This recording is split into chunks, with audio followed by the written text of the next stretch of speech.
Adieu les jeunes, je voulais vous faire cette vidéo du mois de février dehors, mais il flotte, donc je vais rentrer puis on va faire ça dedans, comme à notre habitude.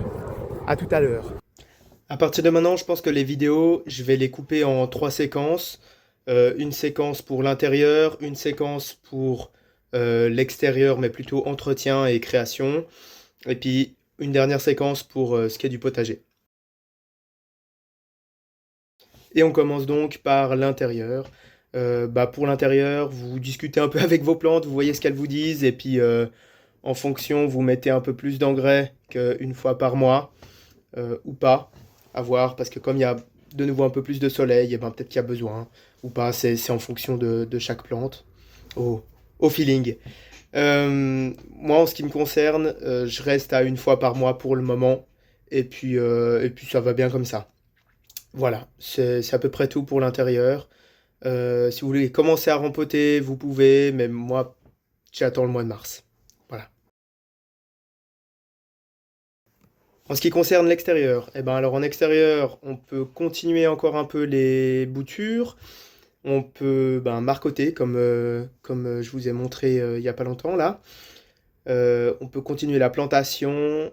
Ah oui, si jamais la plantation des rhododendrons ou tout ce qui est un peu acide comme ça, puis fragile, attendez que les températures soient plus clémentes.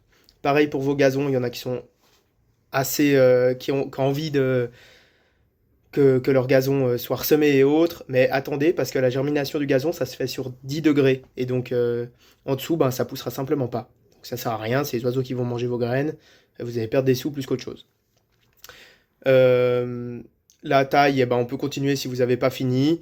Et puis, on peut continuer la division de vivaces. Voilà.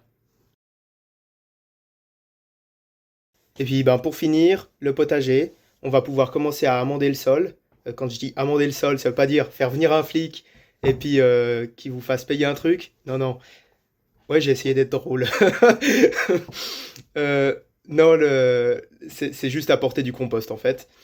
Euh, Donc voilà, 5-10 cm de compost un peu partout. Par-dessus, vous remettez votre paillage, c'est le top. Et puis ça fera un bon démarrage. Vous n'êtes pas obligé de faire ça chaque année. Une fois tous les 2 ans, ça suffit amplement.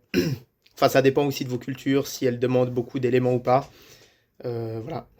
Les semis, on peut commencer. Je vous fais une petite liste qui vient maintenant.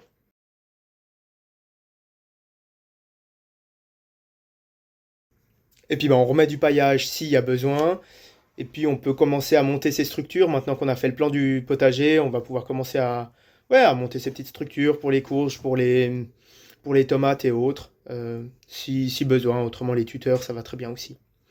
Voilà, j'ai terminé mon tour pour février. La bise.